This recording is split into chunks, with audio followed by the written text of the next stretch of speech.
Sometimes a player burning out of the league isn't exactly the player's fault.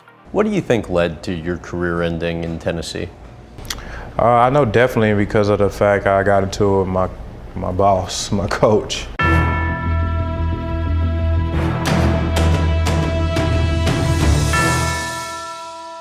But one thing that seems to be consistently overlooked is the impact of changes in the system, usually stemming from a new coach and his staff. It isn't always the system either, so let's take a look back at 10 times a terrible coach completely ruined an NFL player's career. We actually saw this happen with two of the most exciting college football stars from the early aughts, Vince Young and Matt Leinart. Talent, while important, will only get you so far at the highest level. Even the best college prospects need to find themselves in the right system with the right coaches, otherwise they risk their careers falling into the abyss. Which is unfortunately what happened to Vince and Matt. Vince went 3rd overall to the Titans, and despite winning Rookie of the Year honors in 06, he seemed to fall out of favor with head coach Jeff Fisher rather quickly. The first public splinter in their relationship came in 2007, when Fisher benched Young for an exhibition game after he broke one of the team rules. Although Fisher never publicly disclosed what the transgression was, it's believed that Vince left the hotel the night before the game to sleep at home without informing any of the coaches. This may not seem like that big of a deal, but apparently to Fisher, it was. Perhaps because Fisher never wanted Tennessee to draft Young, so he spent his time on the lookout for opportunities to dig at the young quarterback. Young, however, was not completely innocent in his downfall. His former OC, Norm Chow, told SI that at times Vince was disinterested and distracted in meetings, which further infuriated Fisher. But if you ask me, that's where Fisher, as a middle-aged man and a head coach of a football team, needed to do a better job of motivating and teaching his quarterback how to be a professional, especially considering that the team had just invested a 3rd overall pick in him. But instead, Fisher became contemptuous and began feuding with Young. Young told SI that multiple times he had closed-door meetings with Fisher in which both men agreed to keep their conversation private. But of course, the next day, he says he'd see Fisher's side in the news. I used just to hate when me and him sit in a meeting room like me and you sitting, and we'll talk about some things, and then as soon as practice over, the whole media knows what we talked about. So I was like, so you throwing me underneath the bus? As soon as I go out here to talk to the media, they know everything we talked about. Between this strained relationship and a couple of convenient injuries that allowed Fisher to slot in Kerry Collins instead of Young, the former Texas star's career trajectory was undeniably altered. And he ultimately played just 6 seasons in the NFL, never achieving his true potential. Leinart, on the other hand, was taken 10th overall by Arizona, and while his relationship with Ken Whisenhunt wasn't initially as publicly toxic as Young's was with Fisher, it definitely played a major role in the brevity of Leinart's NFL tenure. The problem was, the Cardinals brought in Whisenhunt the year after drafting Leinart. So the ornery head coach really had no attachment to him, or really even an interest in developing him. Leinart was essentially viewed as an artifact of the Dennis Green era, and Whisenhunt had no issue treating him as such. Now, it isn't like Leinart lit the world on fire his rookie year, but over 2,500 yards and 11 starts should be good enough for a rookie starting on a bad team to earn some benefit of the doubt. Whisenhunt, however, begged to differ.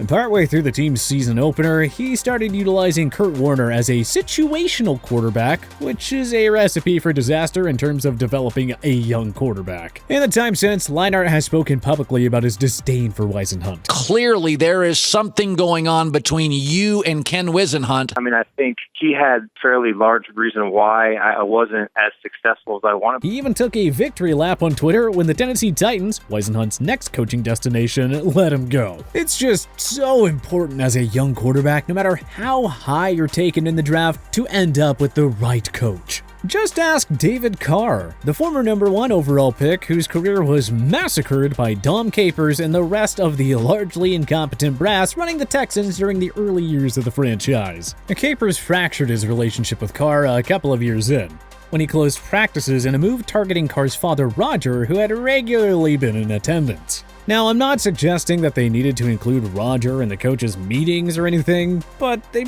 probably could have done without ostracizing the father of the guy who was supposed to be their franchise quarterback. To be honest, that wasn't even the worst of it for Carr in Houston. The entire offensive system they had in place was a mess. This is in part because Capers got his start in coaching as a defensive backs coach and continued on to work as a defensive coordinator before eventually getting a couple of head coaching gigs. There's a reason to believe that he fell into a similar trap that many defensive-minded head coaches do, and completely overlooked the operations on the offensive side of the ball. Of course, offensive coordinator Chris Palmer deserves a bit of the blame too, but you have to think if Capers had a little bit more knowledge on that side of the ball, he would have been able to facilitate Carr's development. He also would have known better than to continually trot his young quarterback out there with absolutely zero talent on the offensive line. Interestingly, this can also happen with offensive-minded coaches who are too stubborn to adjust their system to the skill set of their young quarterback. Cough, cough, I'm looking at you, Matt Nagy. Mitchell Trubisky wasn't a perfect quarterback by any means,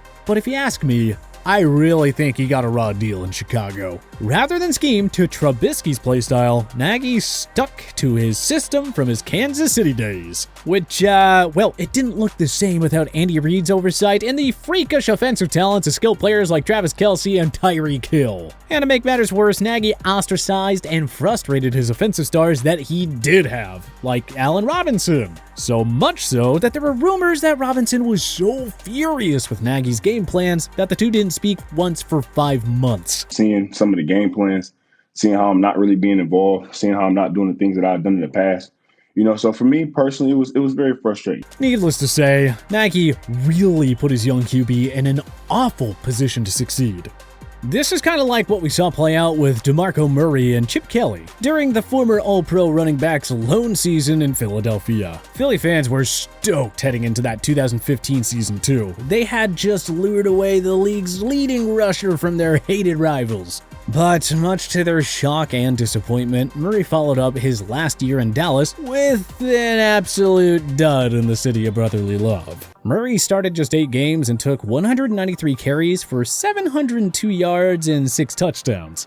Not horrible, but not what you're expecting when you sign the reigning NFL Offensive Player of the Year to a $42 million deal. The Eagles running back grew so frustrated with his role over the course of the season that he met with team owner Jeffrey Lurie to tell him he has no confidence in Kelly as a head coach. What made the whole ordeal even stranger, though, was that Kelly was also the Eagles' GM at the time, and he guaranteed half of Murray's contract. You would think that when you're making that big of an investment in a guy, you'd, I don't know, maybe talk about the offensive system before you ink the deal. That 2015 season, in many ways, soiled Murray's reputation for being one of the top backs in the league. Philly shipped him off to Tennessee for a 4th-round pick swap, a crazy low price tag for a guy who was the most sought-after free agent just 1 year prior. Murray played just 2 years in Tennessee before the team released him, shortly after which he announced his retirement from the NFL. Obviously, the coaching staff's great players. Coach Garrett, my first year, Coach Malarkey the past 2 years. It's been great. A rather unceremonious ending for one of the most exciting players in the league prior to Chip Kelly getting his hands on him. On the other hand, we've also seen coaches ruin their players' careers by overusing them to cover up other holes on the roster. This was the case with another Cowboys running back, Ezekiel Elliott, who, if you ask me, is owed a massive debt by his former coach Jason Garrett for what he did to his career. Zeke was one of the most dynamic running backs in the league for the first 4 years of his career, all of which he played under Jason Garrett, and 3 of which he toted the ball over 300 times, leading the league in carries twice. The lone season that Elliott didn't top 300 came in 2017 because he missed 6 games due to suspension to start the season. Zeke still averaged over 24 carries a game, the highest clip of his career. In the 2 years since Garrett was canned by Jerry Jones, Elliott's production has dipped. He's battled a number of nagging injuries, and he just doesn't have that same explosiveness that he once did. But at least it wasn't as bad as to what happened with RG3 and Mike Shanahan in Washington. Shanahan continued to trot a star rookie out there despite serious concerns about his health after taking a nasty hit to the right knee from Baltimore Ravens defensive end Haloti Ngata and linebacker Paul Kruger. Rather unsurprisingly, considering his playstyle as a true dual-threat quarterback, Griffin then re-injured the knee in a wild-card loss to the Seattle Seahawks. His production dropped the following year, and frankly, he looked like a shell of himself. To make matters worse, it was more the same, in terms of Shanahan essentially running RG3 into the ground despite him not looking 100%. Doesn't look good, coach. Can he play? He's in a coma. We got to get him to a hospital immediately. You listen to me right now. I don't care what you have to do. Reggie Ray stays in the game. Until the organization finally stepped in and pulled the plug, deactivating Griffin for the last 3 games of the season. While we're talking about stars who vanished in their prime, how about Barry Sanders, who literally retired when he was still the top running back in the NFL? The decision was allegedly in part because of his continued frustrations with head coach Bobby Ross, who had replaced Wayne Font, Sanders' only other head coach in the NFL, and a man who Sanders still believed in. This theory was further supported by comments made by June Jones, a Detroit offensive assistant during Sanders' tenure, when he told the sports gambling podcast that Barry told him that he wouldn't have retired had Jones been named the head coach. Right after that time when Bobby Ross was there, the job was open in Detroit, and I was very, very interested in going back to Detroit if I could get the head job. And I called Barry. I said, Barry, if I get the head job in Detroit, would you still retire? He said, absolutely not. I'll play 2 or 3 more years. As if Lions fans didn't have enough to be sad about.